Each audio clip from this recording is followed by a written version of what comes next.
আজকে আমরা শুরু করছি ক্লাস 12 এর রাসায়নিক গতিবিদ্যা এই চ্যাপ্টারটি আজকে শুরু করছি।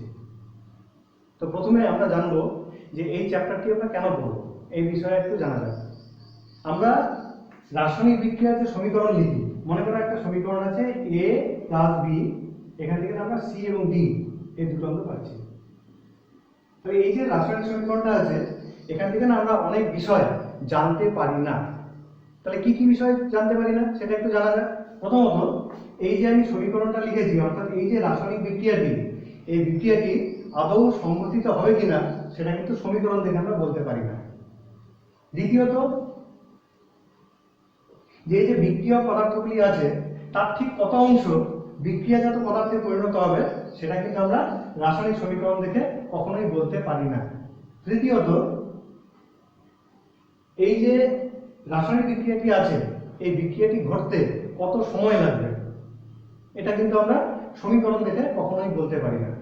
চতুর্থত, এই যে রাসায়নিক বিক্রিয়াটি আছে, এই বিক্রিয়াটি দ্রুতগতির বিক্রিয়া নাকি ধীরগতির বিক্রিয়া সেটা কিন্তু আমরা সমীকরণ দেখে কখনোই বলতে পারি না। পঞ্চমত, এই যে বিক্রিয়াটি আছে, এই বিক্রিয়াটি কোন পথে সংঘটিত হয়, অর্থাৎ এই বিক্রিয়াটির সম্ভাব্য ক্রিয়া কৌশল কি সেটা কিন্তু সমীকরণ দেখে আমরা কখনোই বলতে পারি না। তাহলে এই যে আমাদের বিভিন্ন বিষয়গুলো আছে যেগুলো আমরা সমীকরণ দেখে বলতে পারি না, সেগুলোকে আমরা এবার সমাধান করার চেষ্টা করব। প্রথম যে অসুবিধাটি ছিল এই সম্পর্কে আমরা কিন্তু জেনেছি ক্লাস 11-এ, তাতে তোমরা তাপগতিবিদ্যা অর্থাৎ থার্মোডাইনামিক্স এই যে চ্যাপ্টারটা পড়েছো, সেখান থেকে আমরা জেনেছিলাম কোনো রাসায়নিক বিক্রিয়ার ডেল্টা জি অর্থাৎ মুক্ত শক্তির পরিবর্তন, যদি মুক্ত শক্তির পরিবর্তন ঋণাত্মক হয় তাহলে আমরা বলতে পারি এই বিক্রিয়াটি সংঘটিত হবে, এটা আমরা জেনেছি। দ্বিতীয়ত, ক্লাস 11-এ রাসায়নিক সাম্যাবস্থা এই যে চ্যাপ্টারটা আছে, তাতে আমরা সেখান থেকে আমরা জেনেছিলাম যে সাম্য ধ্রুবক এর মান থেকে আমরা বলতে পারি যে বিক্রিয়কের কত অংশ বিক্রিয়াজাত পদার্থে পরিণত হবে, এটা কিন্তু আমরা জানি। এবার এই যে তিনটি বিষয় থাকলো, অর্থাৎ বিক্রিয়াটি ঘটতে কত সময় লাগবে, বিক্রিয়াটি দ্রুতগতির না ধীরগতির, পঞ্চমত বিক্রিয়াটির সম্ভাব্য ক্রিয়া কৌশল কি, এছাড়া এই বিক্রিয়াটির হার বাড়ানো বা কমানোর জন্য আমরা কি কি ব্যবস্থা নিতে পারি বা কি কি ব্যবস্থা নিলে বিক্রিয়াটির হার বাড়বে বা কমবে। তাহলে এই যে চারটি বিষয়, এই চারটি বিষয় এর উত্তর আমরা এই চ্যাপ্টারের মধ্যে পাবো। অর্থাৎ রসায়নবিদ্যার যে অধ্যায়ে আমরা রাসায়নিক বিক্রিয়ার বেগ, সম্ভাব্য ক্রিয়া কৌশল, সেটা ধীরগতির না দ্রুতগতির বিক্রিয়া এবং বিক্রিয়ার হার বাড়ানোর জন্য আমাদের কি কি ব্যবস্থা গ্রহণ করা উচিত বা নেব সে নিয়ে আমরা আলোচনা করি, তাকে আমরা বলে থাকি রাসায়নিক গতিবিদ্যা। তাহলে আমরা এটা এবার শুরু করছি। এবার শোনো মন দিয়ে, রাসায়নিক বিক্রিয়া যত সংঘটিত হয় সেই বিক্রিয়াতে সময়কাল অর্থাৎ কতক্ষণ ধরে বিক্রিয়াটা ঘটতে সময় লাগে সেই কথা যদি আমরা চিন্তা করি, তাহলে বিক্রিয়াকে আমরা তিন ভাগে ভাগ করতে পারি। প্রথমত আমরা বলে থাকি দ্রুত গতির বিক্রিয়া। দ্রুত গতির বিক্রিয়া কাকে বলে না, যে সমস্ত বিক্রিয়া অত্যন্ত দ্রুত গতিতে সংঘটিত হয় এবং যাদের সময়কাল 10⁻⁻12 সেকেন্ড থেকে 10⁻⁻16 সেকেন্ড এর মধ্যে বিক্রিয়া সংঘটিত হয়, তাকে আমরা বলে থাকি দ্রুত গতির বিক্রিয়া। যেমন অ্যাসিড ক্ষারের প্রশমন বিক্রিয়া, এই অ্যাসিড এবং ক্ষার এর প্রশমন বিক্রিয়া এটা ঘটতে খুব কম সময় লাগে, এটি কিন্তু একটি দ্রুত গতির বিক্রিয়া। কিছু কিছু বিক্রিয়া আছে যে বিক্রিয়াগুলো অত্যন্ত ধীর গতিতে সংঘটিত হয়, তাকে আমরা বলে থাকি ধীর গতি বিক্রিয়া। যেমন একটা লোহার পেরেক, তাকে যদি আমরা খোলা বাতাসে ফেলে রাখি তাহলে দেখবো বেশ কিছুদিন পরে তাতে মরিচা পড়েছে, অর্থাৎ আমরা বলতে পারি যে লোহায় মরিচা পড়া এটা একটা ধীর গতি বিক্রিয়ার উদাহরণ। আবার কিছু কিছু বিক্রিয়া আছে যে বিক্রিয়া খুব দ্রুত গতিতেও সংঘটিত হয় না, আবার খুব ধীর গতিতেও সংঘটিত হয় না, মধ্যম গতিতে সংঘটিত হয়, সেই সমস্ত বিক্রিয়াগুলোকে আমরা মধ্যম গতির বিক্রিয়া বলে থাকি। যেমন হাইড্রোজেন পারক্সাইডের বিয়োজন বা সুক্রোজ যাকে আমরা চিনি বলে জানি এর আর্দ্র বিশ্লেষণ, বা ইথাইল অ্যাসিটেট এর আম্লিক আর্দ্র বিশ্লেষণ বা ক্ষারীয় আর্দ্র বিশ্লেষণ, এগুলোকে আমরা মধ্যম গতির বিক্রিয়া বলে থাকি। মনে রাখবে এই দ্রুত গতির বিক্রিয়া বা এই যে ধীর গতির বিক্রিয়া, এদের হার, এই হারটাকে নির্ণয় করা অসম্ভব না হলেও অত্যন্ত কষ্টসাধ্য, কিন্তু আমরা মধ্যম গতি এই যে বিক্রিয়া আছে এদের বিক্রিয়ার হার আমরা খুব সহজেই কিন্তু নির্ণয় করতে পারি আমাদের পরীক্ষাগারে। তো আমরা এই অধ্যায়ে মধ্যম গতির বিক্রিয়া এই সম্পর্কে আমরা কিন্তু জানবো। মনে রাখবে এই চ্যাপ্টারে আমরা মধ্যম গতির বিক্রিয়া এটা নিয়ে আলোচনা করি। দ্রুতগতি বা ধীরগতির যে বিক্রিয়াগুলো আছে সেটাকে আমরা এই চ্যাপ্টারে আলোচনা করব না। যাই হোক, এবার আমরা শুরু করছি তাহলে পরবর্তী বিষয়। আমরা প্রথমে যে বিষয়টা পড়ব সেটা হচ্ছে বিক্রিয়া হার। এই জিনিসটা জানবো, রাসায়নিক বিক্রিয়ার হার, বিক্রিয়া হার এই জিনিসটা, রেট অফ রিঅ্যাকশন এই জিনিসটা জানবো। প্রথমত আমরা সংজ্ঞাটা জেনে নিই। কি বলবো? বলবো যে একক সময়ে কোনো বিক্রিয়ক পদার্থের গাঢ়ত্ব হ্রাস বা বিক্রিয়াজাত পদার্থের গাঢ়ত্ব বৃদ্ধি, একে আমরা রাসায়নিক বিক্রিয়া হার বলে থাকি। যেমন মনে করো একটা আমাদের রাসায়নিক বিক্রিয়া আছে যেখানে এ নামক বিক্রিয়ক বি নামক বিক্রিয়াজাত পদার্থে পরিণত হচ্ছে। তাহলে কি হবে না, এর পরিমাণ যত সময় যাবে কমতে থাকবে, আর যত সময় যাবে বি এর পরিমাণ ক্রমশ বাড়বে। এখন আমরা কি বলবো? কোনো একক সময়ে বিক্রিয়কের যত পরিমাণ গাঢ়ত্ব হ্রাস ঘটে তাকে আমরা বলে থাকি উক্ত রাসায়নিক বিক্রিয়ার হার। অথবা আমরা কি বলতে পারি, বিক্রিয়াজাত পদার্থের পরিমাণ যদি বাড়ে ক্রমশ, তাহলে আমরা বলবো একক সময়ে বিক্রিয়াজাত পদার্থের গাঢ়ত্ব বৃদ্ধি, তাকে আমরা বলে থাকি রাসায়নিক বিক্রিয়ার হার। অর্থাৎ কি জানলাম? আমরা জানলাম কোন একক সময়ে রাসায়নিক বিক্রিয়ার বিক্রিয়ক পদার্থের গাঢ়ত্ব হ্রাস বা বিক্রিয়াজাত পদার্থের গাঢ়ত্ব বৃদ্ধি, একে আমরা রাসায়নিক বিক্রিয়ার হার বলে থাকি। তাহলে এটাকে যদি আমরা একটু গাণিতিকভাবে প্রকাশ করতে চাই তাহলে ব্যাপারটাকে একটু জানা যাক। মনে করো আমি প্রথমে বিক্রিয়ক দিয়ে বলছি, প্রথমে আমরা বিক্রিয়ক এটা দিয়ে বলছি। মনে করো T1 সময় এ যে আছে এর গাঢ়ত্ব ছিল হচ্ছে C1। কিছুক্ষণ সময় গেল, মনে করো সময় হলো হচ্ছে T2, সেই T2 সময়ে বিক্রিয়ক পদার্থ তার গাঢ়ত্ব মনে করা হচ্ছে C2। তাহলে গাঢ়ত্বের পরিবর্তন কত হলো? তাহলে গাঢ়ত্বের পরিবর্তন হলো হচ্ছে C2 - C1। এখানে নিশ্চয়ই বুঝতে পারছো যে C1 এর চেয়ে C2 এর মাত্রা কিন্তু অবশ্যই কম। কেন? না, বিক্রিয়ক পদার্থ সময়ের সঙ্গে সঙ্গে তার পরিমাণ কিন্তু কমতে থাকে। এবার এর জন্য সময় কতটা লেগেছে? না, সময় লেগেছে হচ্ছে T2 - T1। তাহলে T2 - T1 এই সময়ে বিক্রিয়কের গাঢ়ত্ব হ্রাস কতটা পেয়েছে? না, উত্তর হলো হচ্ছে C2 - C1। তাহলে একক সময় কতটা হবে? না, আমরা লিখবো হচ্ছে একে আমরা ভাগ দিয়ে লিখব। তাহলে এটাকে আমরা বলে থাকি বিক্রিয়া হার।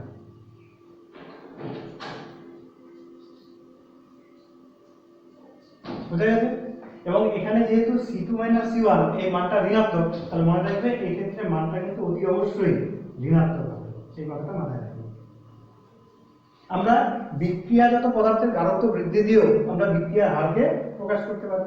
তো মনে করো একটা বিক্রিয়া শুরু বড় T1 প্রাইম সময়ে বি এর গাঢ়ত্ব ছিল হচ্ছে C1 প্রাইম, এবং T2 প্রাইম এই সময়ে বিক্রিয়াজাত পদার্থের গাঢ়ত্ব ছিল C2 প্রাইম। তাহলে বিক্রিয়াজাত পদার্থের গাঢ়ত্ব বৃদ্ধি কতটা হলো? না, উত্তর হচ্ছে C2 প্রাইম - C1 প্রাইম। ঠিক আগের মতো এখানে সময় কতটা লেগেছে? সময় লেগেছে T2 প্রাইম - C1 প্রাইম। তাহলে কি হলো? আমরা যদি এই গাঢ়ত্ব বৃদ্ধি তাকে যদি প্রয়োজনীয় সময় দিয়ে ভাগ দিই তাহলে আমরা কি পাবো? তাকে আমরা পাবো হচ্ছে বিক্রিয়া হার। তাহলে এখান থেকে তোমরা নিশ্চয়ই বুঝতে পারছো যেখানে কি হচ্ছে, এই মানটা যেহেতু ধনাত্মক তাহলে কি হবে, এক্ষেত্রে বিক্রিয়া হার এর মানটা কিন্তু অবশ্যই ধনাত্মক হবে। তাহলে এই গেল হচ্ছে আমাদের রাসায়নিক বিক্রিয়া হার বলতে আমরা কি বুঝি এবং তার গাণিতিক প্রকাশ। এবার এটাকে আমরা কিন্তু একটা লেখচিত্রের সাহায্যে প্রকাশ করতে পারি। কিভাবে দেখা যায়? আমরা এই বিক্রিয়াটি নিলাম, অর্থাৎ এ থেকে বি তে পরিবর্তিত হচ্ছে। তাহলে আমরা একটা লেখচিত্র আঁকি প্রথমে। দেখো, মনে করো x অক্ষ বরাবর আমরা সময় দিয়েছি আর y অক্ষ বরাবর আমরা গাঢ়ত্ব দিয়েছি। আমরা কিন্তু আগের বিক্রিয়াটি নিয়েছি a থেকে b তে পরিবর্তিত হচ্ছে। তাহলে এখন দেখো আমরা কি জানি যে বিক্রিয়ার সময় যখন শূন্য তখন বিক্রিয়কের পরিমাণ সবচেয়ে বেশি। তাহলে বিক্রিয়ক মনে করো এখানে গাঢ়ত্ব আছে, এই পরিমাণ গাঢ়ত্ব। এবার যত সময় যাবে এই বিক্রিয়কের পরিমাণ কিন্তু ততই কমতে থাকবে। তাহলে কি হবে? এইভাবে ক্রমশ কমছে বিক্রিয়ক, এটাকে আমরা বিক্রিয়ক বলি। এবার বিক্রিয়াজাতের ক্ষেত্রে কি হবে, যখন বিক্রিয়াটা শুরু হয়েছিল তখন বিক্রিয়াজাত পদার্থের পরিমাণ কত ছিল, শূন্য ছিল। এবার যত সময় যাবে বিক্রিয়াজাত পদার্থের পরিমাণ কিন্তু ততই বাড়তে থাকবে, অর্থাৎ এইভাবে। তাহলে এটাকে আমরা কি বলবো, এই লাল দাগ দিয়ে যেটা বললাম সেটা হলো বিক্রিয়াজাত। তাহলে এখানে দেখো, আমরা যদি এখানে সময়টাকে গণনা করি ঠিকঠাক করে, মনে করো আমরা বিক্রিয়কের ক্ষেত্রে যখন বলছি তখন আমরা মনে করি এখানে আমরা t1 সময় নিলাম, এটা হচ্ছে t1 সময়, সেই সময় গাঢ়ত্ব কত ছিল না, উত্তর হলো c1 ছিল। এবার আমি যদি কিছুক্ষণ পরে অর্থাৎ t2 সময়ে আমরা যদি বিক্রিয়ক পদার্থের গাঢ়ত্ব নিই, তাহলে গাঢ়ত্ব কত ছিল, এখানে হচ্ছে c2। তাহলে আমরা c2 থেকে c1 টাকে বাদ দেব, সেই বাদ দিয়ে t2 - t1 এই প্রাপ্ত মান দিয়ে যদি আমরা ভাগ দিই তাহলে আমরা কি পাবো, বিক্রিয়া হার, সেটা আমরা এই লেখচিত্র থেকে নির্ণয় করতে পারি। একই কথা বিক্রিয়াজাত পদার্থের ক্ষেত্রেও হবে। মনে করো বিক্রিয়া শুরু আগে যে বলেছিলাম, এই যে লাল কালি দিয়ে দেখাচ্ছি আমি, যে প্রথমে t1 প্রাইম সময় ছিল বিক্রিয়াজাতের গাঢ়ত্ব ছিল হচ্ছে c1 প্রাইম, তাহলে আমরা এখানে দিলাম c1 প্রাইম। এবার t2 সময়, t2 প্রাইম সময়, সেখানে আমরা দেখলাম যে বিক্রিয়াজাত পদার্থের যে গাঢ়ত্ব সেটা হলো হচ্ছে c2 প্রাইম। ঠিক আগের মতোই আমরা যদি c2 প্রাইম সেখান থেকে c1 প্রাইম অর্থাৎ বিক্রিয়াজাত পদার্থের গাঢ়ত্ব বৃদ্ধি, তাকে যদি আমরা তার জন্য প্রয়োজনীয় সময় এটা দিয়ে ভাগ দিই, তাহলে কিন্তু আমরা খুব সহজেই একটা রাসায়নিক বিক্রিয়ার হার কি হবে সেটা কিন্তু আমরা নির্ণয় করতে পারি। তাহলে কি কি জানলাম আমরা, রাসায়নিক বিক্রিয়ার কাকে বলে তার গাণিতিক প্রকাশ জানলাম, এবং লেখচিত্রের সাহায্যে এটাকে আমরা কি করে ব্যাখ্যা করতে পারি আমরা কিন্তু তাও জানলাম। এইটুকু হলো, এবার পরবর্তী আলোচনা আমি করছি। এবার আমরা পড়বো যে একটি রাসায়নিক বিক্রিয়া, তার জন্য আমরা সমীকরণ লিখি। এবার প্রশ্ন হচ্ছে এই যে রাসায়নিক সমীকরণ আছে, এই সমীকরণ থেকে আমরা বিক্রিয়ার হারকে কিভাবে প্রকাশ করব। মনে করো আমাদের কাছে এমন একটি বিক্রিয়া আছে যেখানে বিক্রিয়ক এবং বিক্রিয়াজাত পদার্থ প্রত্যেকের সহগ, অর্থাৎ যাকে আমরা বলে থাকি স্টয়কিওমেট্রিক কোএফিসিয়েন্ট, এটা প্রত্যেকটাই সমান। তাহলে সেই ক্ষেত্রে একটা রাসায়নিক সমীকরণ থেকে আমরা বিক্রিয়া হারের উপস্থাপনা কি করে করব। দেখো ভালো করে, আমরা এখানে লিখলাম বিক্রিয়া হার। বিক্রিয়া হার বলতে আমরা কি বুঝি, আমরা বুঝি যে কোনো বিক্রিয়ক তার গাঢ়ত্ব হ্রাসের হার। তাহলে আমি যদি বলি এর গাঢ়ত্ব হ্রাসের হার কি হবে, তাহলে উত্তরটা হবে হচ্ছে ডেল্টা এ বাই ডেল্টা টি। কথাটার অর্থ কি, এই কথাটার অর্থ হচ্ছে ডেল্টা টি সময় এর গাঢ়ত্ব কতটা হ্রাস পেয়েছে। আমরা আগেই যে বলেছিলাম যে বিক্রিয়ক পদার্থের পরিমাণ যেহেতু সময়ের সঙ্গে সঙ্গে কমতে থাকে, তাহলে এই মানটা নিশ্চয়ই ঋণাত্মক হবে। তাহলে আমরা আগে একটা ঋণাত্মক চিহ্ন বসাবো, তাহলে বিক্রিয়া হারকে আমরা এটা বলতে পারি। ঠিক একইভাবে এখানে আরেকটি বিক্রিয়াজাত যেহেতু আছে, আমরা কি বলতে পারি, বলতে পারি বি এর গাঢ়ত্ব হ্রাসের হার, তাকেও কিন্তু বিক্রিয়া হার বলে। তাহলে এটা সমান সমান কি হবে, এটা সমান সমান হবে হচ্ছে ডেল্টা বি বাই ডেল্টা টি। সামনে একটা অবশ্যই ঋণাত্মক চিহ্ন হবে, কারণ বিক্রিয়ক এর পরিমাণ সময়ের সঙ্গে সঙ্গে কমতে থাকে। এছাড়া আমরা বিক্রিয়াজাত পদার্থের গাঢ়ত্ব বৃদ্ধি এর সাহায্যেও কিন্তু বিক্রিয়াকে প্রকাশ করতে পারি। তাহলে এখানে সি এর গাঢ়ত্ব বৃদ্ধি কত হবে, তোমরা নিশ্চয়ই বলতে পারবে। সি এর গাঢ়ত্ব বৃদ্ধি কি, ডেল্টা সি বাই ডেল্টা টি, অর্থাৎ ডেল্টা টি সময়ে সি এর গাঢ়ত্ব বৃদ্ধি, তাকে আমরা ডেল্টা সি দিয়ে প্রকাশ করছি। তো এটা সমান সমান আমরা বিক্রিয়া করব। এখানে তুমি কি দেখছো, দেখছো যেহেতু সময়ের সঙ্গে সঙ্গে বিক্রিয়াজাত পদার্থের পরিমাণ ক্রমশ বৃদ্ধি পায়, তাই এই বিক্রিয়া এটা কিন্তু ধনাত্মক রাশি হবে, তাই আমরা ধনাত্মক লিখলাম। ঠিক একইভাবে আমরা ডি এর ক্ষেত্রে কি লিখবো, না লিখবো delta C by delta T. তাহলে এটা আমরা লিখতে পারি। তো এটা হচ্ছে একটা রাসায়নিক সমীকরণ, যে ক্ষেত্রে বিক্রিয়া এবং বিক্রিয়াজাত পদার্থ প্রত্যেকের সহগ ও সমান, সেক্ষেত্রে আমরা বিক্রিয়া হারকে এইভাবে প্রকাশ করতে পারি। বোঝা গেছে? এবার আমরা কিছু বিক্রিয়া লিখবো যেখানে দেখবো যে বিক্রিয়ক এবং বিক্রিয়াজাত পদার্থ তাদের যে স্টয়কিওমেট্রিক কোএফিসিয়েন্ট এটা কিন্তু সমান নয়। সেক্ষেত্রে আমরা বিক্রিয়া হারকে কিভাবে প্রকাশ করব সেটা একটু দেখা যাক।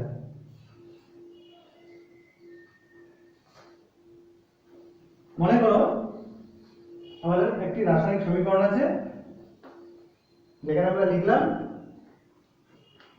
a plus 3b equal to 2c।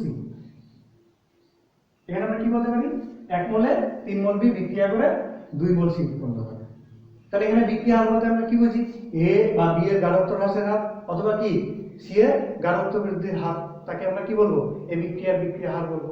তাহলে আমি যদি বলি এখানে এ এর গাঢ়ত্ব হ্রাসের হার কি, তোমরা নিশ্চয়ই বলতে পারবে এর গাঢ়ত্ব হ্রাসের হার হলো delta of A by B, delta T, এটা আমরা বলতে পারি।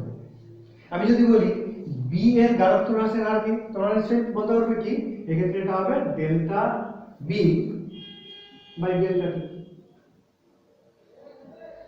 এখানে একটা ঋণাত্মক চিহ্ন হবে। আচ্ছা এবার বলো তো এই দুটো কি সমান আমরা বলতে পারি? কখনোই বলতে পারি না। কেন বলতে পারি না? কারণ সমীকরণটা যদি আমরা দেখি, আমরা এখান থেকে বলতে পারি 1 মোল এ যদি অদৃশ্য হয় এর সঙ্গে সঙ্গে 3 মোল বি অদৃশ্য হয়, অর্থাৎ বি এর অদৃশ্য হওয়ার হার এর 3 গুণ। তাহলে এটাকে আমরা সমান সমান কখন বলবো? না বলবো যদি এটা 1 এর 3 অংশ হয়। বোঝা গেছে ব্যাপারটা? আবার বলছি, এ যে হারে অদৃশ্য হয় বি তার 3 গুণ হারে অদৃশ্য হয়। তাহলে আমরা এই এ এর অদৃশ্য হওয়ার হার এবং বি এর অদৃশ্য হওয়ার হারের 1/3 নিশ্চয়ই সমান হবে। বোঝা গেছে? তাহলে এটাকে আমরা কি বলবো? এটাকে বলবো হচ্ছে বিক্রিয়া হার। বিক্রিয়া হার, এটাকে আমি সংক্ষেপে লিখলাম। এরপরে কি আছে, আমরা সি এর কথা যদি বলি, আমি যদি বলি সি এর গাঢ়ত্ব বৃদ্ধি, তাহলে কত হবে? তোমরা নিশ্চয়ই বলতে পারবে সি এর গাঢ়ত্ব বৃদ্ধি সমান সমান ডেল্টা সি বাই ডেল্টা টি। এবার ভালো করে দেখো, আমরা কি এটাকে সমান বলতে পারি? এটা সমান সমান এটা বা এটা সমান সমান এটা কখনোই বলতে পারি না। এখানে আমরা কি বলতে পারি যে এ যে হারে অদৃশ্য হবে সি তার দ্বিগুণ হারে উৎপন্ন হবে। তাহলে কি হলো, এ এর অদৃশ্য হওয়ার হার আর সি এর অদৃশ্য হওয়ার হারটা কখন সমান হবে? আর সি এর উৎপন্ন হওয়ার হার একে যদি আমরা 2 দিয়ে ভাগ করি তবে কিন্তু এটা সমান হবে। তাহলে আমাদের এখানে কি লিখতে হবে? 1/2। অর্থাৎ খুব সোজা কথায় একটা রাসায়নিক বিক্রিয়াতে যে স্টয়কিওমেট্রিক কোএফিসিয়েন্ট গুলো আছে সেগুলোকে দিয়ে আমরা কিন্তু তাদেরকে ভাগ দিয়ে দেবো। তাহলে আমরা কি জানলাম যে আমার একটা রাসায়নিক বিক্রিয়া যেখানে বিক্রিয়ক এবং বিক্রিয়াজাত পদার্থের যে স্টয়কিওমেট্রিক কোএফিসিয়েন্ট গুলো আছে এগুলো সমান যদি না থাকে তাহলে সেক্ষেত্রে আমরা রাসায়নিক বিক্রিয়ার হার এইভাবে কিন্তু নির্ণয় করে থাকি। বুঝতে পেরেছো? তোমরা কোনো একটা উদাহরণ নিয়ে তোমরা দেখতেই পারো। যেমন মনে করো আমরা বললাম N2O5, সেখান থেকে আমরা পাচ্ছি NO2 প্লাস অক্সিজেন। তো এটাকে আমরা যদি ব্যালেন্স করি, এখানে দেবো 4, এখানে দেবো 2, তাহলে এই ক্ষেত্রে বিক্রিয়া হার, এটাকে আমরা রেট কি বলবো? Rate of reaction. আমরা কি বলবো? না বলবো N2O5 এর অদৃশ্য হওয়ার যে হার হবে অর্থাৎ minus delta N2O5 by delta T. তাহলে তোমরা নিশ্চয়ই এখানে বুঝতে পারছো এখানে কত হবে? এটা 1/2 হবে। ইকুয়াল টু কত হবে? এই ক্ষেত্রে এটা 1/4, আগে একটা মাইনাস চিহ্ন হবে, delta of NO2 by delta T. এটা কার সঙ্গে সমান হবে? না delta of O2 by delta T. তাহলে এখান থেকে আমরা একটা রাসায়নিক সমীকরণ, সেটা থেকে কিন্তু আমরা খুব সহজে একটা রাসায়নিক বিক্রিয়ার হার সেটা কি হবে সেটা কিন্তু আমরা বলে থাকতে পারি। তো আমাদের কাছে যদি একটা সাধারণ বিক্রিয়া থাকে, মনে করো আমাদের কাছে এরকম একটা বিক্রিয়া আছে, আমরা সেরকম একটা বিক্রিয়া লিখছি।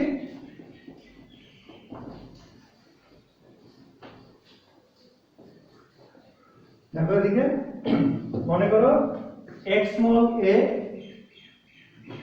y মোল B এর সঙ্গে বিক্রিয়া করে m মোল C আর n মোল D উৎপন্ন করে। তাহলে এক্ষেত্রে বিক্রিয়ার হার কি হবে তোমরা নিশ্চয়ই বলে দিতে পারবে। কি লিখবো? Minus 1/x delta of A by delta T equal to minus 1/y delta B by delta T equal to 1/m delta of C by delta T equal to 1/m delta of B by delta of T। তাহলে একটা সাধারণ বিক্রিয়া, যে কোনো বিক্রিয়া থাকলে না তার সমীকরণ থেকে আমরা কিন্তু বিক্রিয়া হার এর সমীকরণকে আমরা এইভাবে প্রকাশ করতে পারি। তাহলে এইটুকু আমরা জানলাম। পরবর্তী আলোচনা আমরা পরবর্তী একটা আলোচনা করব, সেটা হচ্ছে একটা বিক্রিয়া গড় হার এবং তাৎক্ষণিক হার, এই বিষয়টা কি সেটা এবার আমরা একটু জানার চেষ্টা করব। দেখো প্রথমে আমরা পড়ব গড় বিক্রিয়া হার। এই গড় বিক্রিয়া হার যাকে আমরা ইংরেজিতে বলবো অ্যাভারেজ রিঅ্যাকশন রেট। এই গড় বিক্রিয়া হার বলতে আমরা কি বুঝি?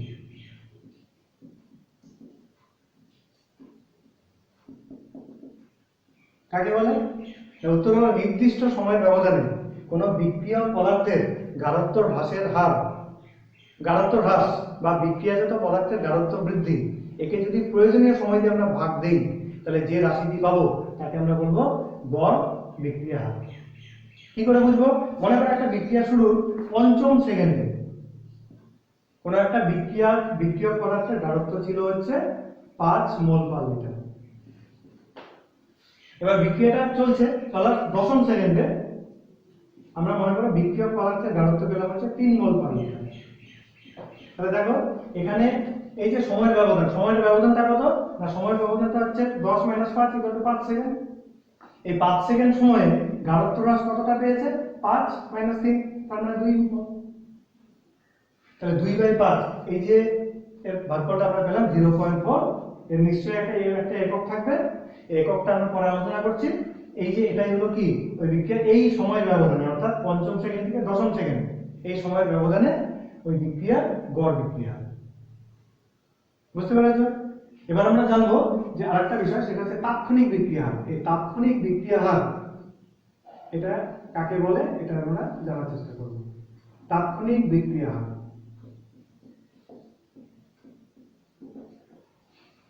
ভালো করে দেখো। মনে করো এ থেকে আমরা বি পাচ্ছি, তাহলে এ থেকে বি এই যে রাসায়নিক বিক্রিয়া, এক্ষেত্রে বিক্রিয়া হার তাকে আমরা কি বলেছিলাম? বিক্রিয়া হার আমরা লিখেছিলাম delta of A by delta T, আগে একটা মাইনাস চিহ্ন, বা আমরা এখানে কি বলেছিলাম? Delta of B by delta T. এখন ভালো করে দেখো যে এখন এই ডেল্টা টি এর মানটা যদি খুব ছোট হয়, আমরা টেন্ডস টু 0 হয়, আমরা যদি বলি যে টি এর মানটা খুব ছোট, তাহলে আমরা এই রাশিটিকে কি দিয়ে প্রকাশ করব? আমরা লিখব হচ্ছে D of A by D equal to কি লিখব?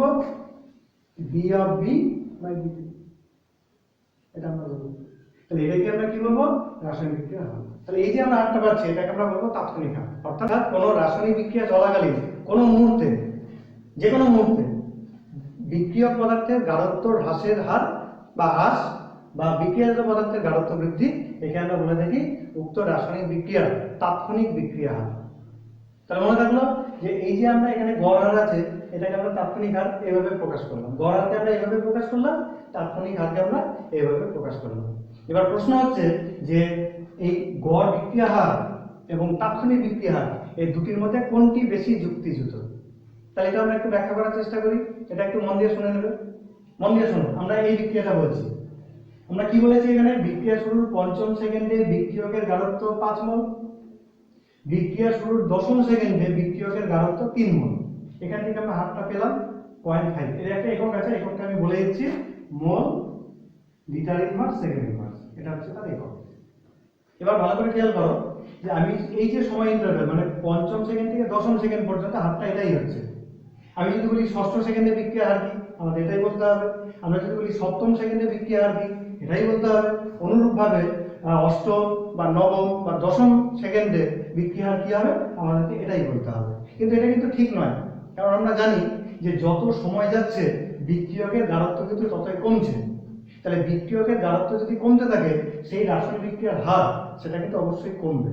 অর্থাৎ বিক্রিয়ার ৫ম সেকেন্ডে হারটা যদি এই হয়, ৬ষ্ঠ সেকেন্ডে হারটা কিন্তু কখনোই এটা হতে পারে, তার চেয়ে কিন্তু কিছুটা কম হবে। কেন না, ৬ষ্ঠ সেকেন্ডে বিক্রিয়কের পরিমাণ কিছুটা কমে গেছে, এ কমে যাওয়ার জন্য কি হচ্ছে? বিক্রিয়া হারটা অবশ্যই কমবে। তাহলে এটা কি বললাম? তার গড় বিক্রিয়ার মধ্যে একটা নির্দিষ্ট সময়ের ব্যবধানে কোনো রাসায়নিক বিক্রিয়ার হার, ওই যে আমরা ইন্টারভ্যালটা নিয়েছি তার মধ্যবর্তী যে কোনো সময় আমরা হারটাকে কিন্তু এটাকেই বলতে হবে। তাহলে এটা কিন্তু ততটা নিখুঁত নয়। কিন্তু আমরা যদি তাৎক্ষণিক বলি, তাৎক্ষণিক বিক্রিয়া কি করে না, প্রত্যেকটি মুহূর্তের হিসাব রাখে। অর্থাৎ একটা বিক্রিয়া শুরু ৫ম সেকেন্ডে কি হবে, ৫ম থেকে ৬ষ্ঠ যদি আমরা যাই, তার মাঝে যত সময় আছে প্রত্যেকটি সময়ের সে হিসাব রাখবে, সেটা হচ্ছে তাৎক্ষণিক বিক্রিয়া। তাহলে নিশ্চয়ই বুঝতে পারছো যে গড় বিক্রিয়ার হচ্ছে তাৎক্ষণিক বিক্রিয়া এটা নিয়ে আলোচনা করা বা এটা নিয়ে হিসাবপত্র করাই বেশি যুক্তিযুক্ত। তাহলে এরপরে আমরা বিক্রিয়ার হার বলতে আমরা কিন্তু তাৎক্ষণিক বিক্রিয়া হারটাকে বুঝবো। তাহলে এবার আমরা দেখবো যে একটা রাসায়নিক বিক্রিয়ার গড় হার বা তাৎক্ষণিক বিক্রিয়া হার এটাকে আমরা কি করে নির্ণয় করব। এটা কিন্তু নির্ণয় করতে হলে আমাদের লেখচিত্রের সাহায্য নিতে হবে। তো দেখা যাক আমরা এটাকে কি করে নির্ণয় করব। দেখো আমরা প্রথমে বিক্রিয়ক পদার্থ নিয়ে শুরু করছি। মনে করো আমরা বিক্রিয়ক নিয়ে শুরু করলাম, যে কোনো একটা নিয়ে করা যায়, বিক্রিয়ক অথবা বিক্রিয়াজাত, তুমি তোমার ইচ্ছা মতন করতে পারো। তো আমরা এখানে লেখচিত্রটা দেখাচ্ছি, দেখো দিই। x অক্ষ বরাবর আমরা সময় স্থাপন করেছি, y অক্ষ বরাবর আমরা গাঢ়ত্ব লিখেছি। আমরা বিক্রিয়া নিয়েছি a থেকে b। তোমরা নিশ্চয়ই জানো যে যত সময় যাবে এর পরিমাণ ততই কমতে থাকবে, তাহলে এর পরিমাণ ক্রমশ কমছে, এটা আমরা বলবো। তাহলে এখানে আমরা গড় বিক্রিয়া কি করে পাবো? তাহলে আমরা যে কোনো একটা সময় নেব, সেই সময়টা মনে করো নিলাম হচ্ছে t1 এখানে। তাহলে t1 সময়ে বিক্রিয়কের গাঢ়ত্ব কত ছিল? উত্তর হচ্ছে গাঢ়ত্ব ছিল c1। এবার কিছুক্ষণ সময় গেল, বিক্রিয়ার t2 সময় বিক্রিয়কের গাঢ়ত্ব কত ছিল? বিক্রিয়কের গাঢ়ত্ব ছিল হচ্ছে c। তাহলে আমি যদি বলি যে গড় বিক্রিয়া হার কি হবে, তাহলে তোমরা নিশ্চয়ই বলতে পারবে যে c2 c1 t2 c2। তাহলে এটা আমরা এই সমীকরণ থেকে আমরা খুব সহজেই গড় বিক্রিয়াটাকে বের করতে পারি। অর্থাৎ t2 t1 এই সময়ের ব্যবধানে গাঢ়ত্বের পরিবর্তন, তার হ্রাসের হার কত সেটা আমরা বলতে পারি। এটা কিন্তু অবশ্যই একটা ঋণাত্মক রাশি আসবে। এবার আমি যদি বলি বিক্রিয়া শুরু t সময়, অর্থাৎ t মুহূর্তে, এই জায়গাটা মনে করো t মুহূর্ত, তাহলে t মুহূর্তে বিক্রিয়া কি হবে? তাহলে t মুহূর্তে গাঢ়ত্ব ছিল এখানে, তাহলে এই যে আমরা গাঢ়ত্বটা ছিল, সেই গাঢ়ত্বের আমাদের সেই বিন্দুতে, অর্থাৎ সেই সময়ের গাঢ়ত্ব বিন্দুতে আমরা একটি স্পর্শক অঙ্কন করব। তাহলে আমরা এই যে স্পর্শকটি পেলাম, মনে করো এটা হচ্ছে আমাদের স্পর্শক। তাহলে স্পর্শ, এটা ও বিন্দু, এটা এ বিন্দু, এটা বি বিন্দু। তাহলে এই যে স্পর্শক, তার যে নতি, সেই নতি থেকে কিন্তু আমরা তাৎক্ষণিক বিক্রিয়াটা পেতে পারি। তাহলে আমরা তাৎক্ষণিক বিক্রিয়া কি লিখব? তাৎক্ষণিক বিক্রিয়ার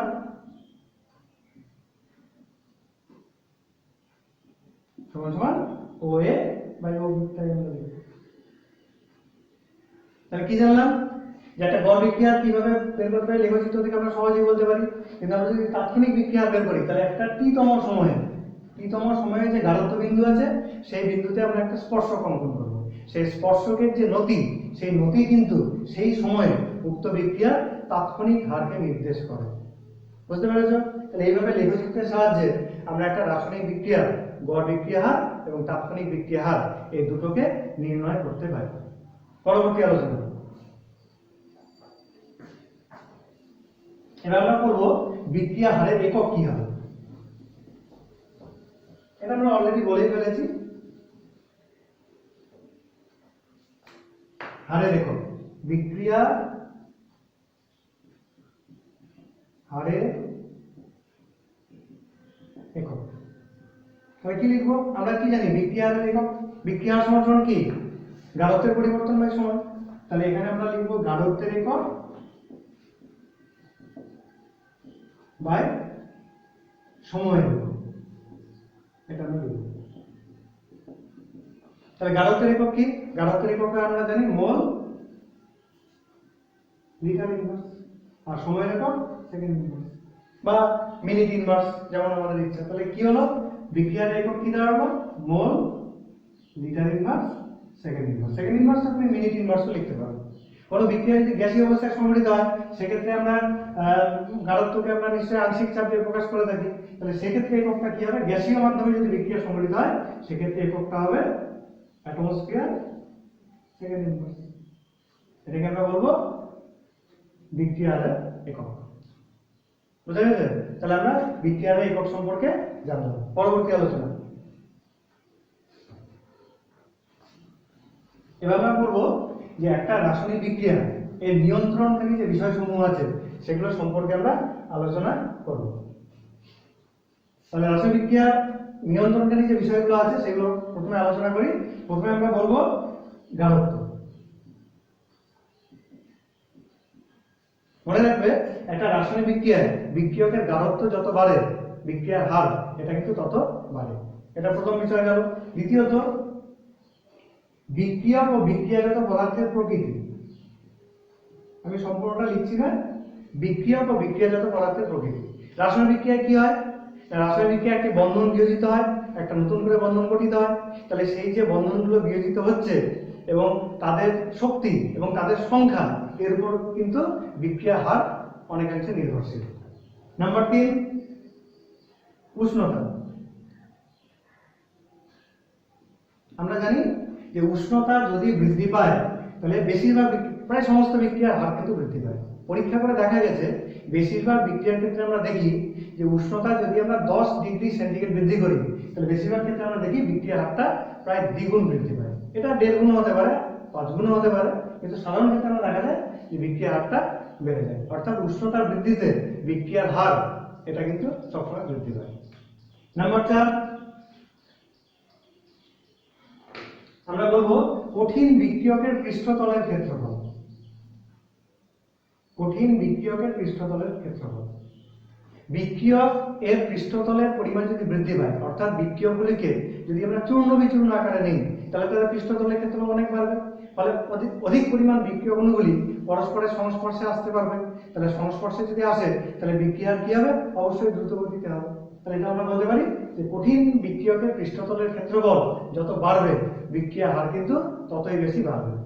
পঞ্চমত, আমরা অনুঘটকের কথা বলব। অনুঘটক। অনুঘটক আমরা কি জানি যে অনুঘটকের প্রভাবে রাসায়নিক বিক্রিয়ার হার কিন্তু বাড়ে। হ্যাঁ, তাহলে আমরা রাসায়নিক বিক্রিয়া এর নিয়ন্ত্রণকারী বিষয় এই সম্পর্কে আমরা জানলাম। আজকে এই পর্যন্ত থাকলো। এর পরের ক্লাসে আমরা বাকি অংশ আলোচনা করব। সকলে ভালো থেকো, বাড়িতে থেকো।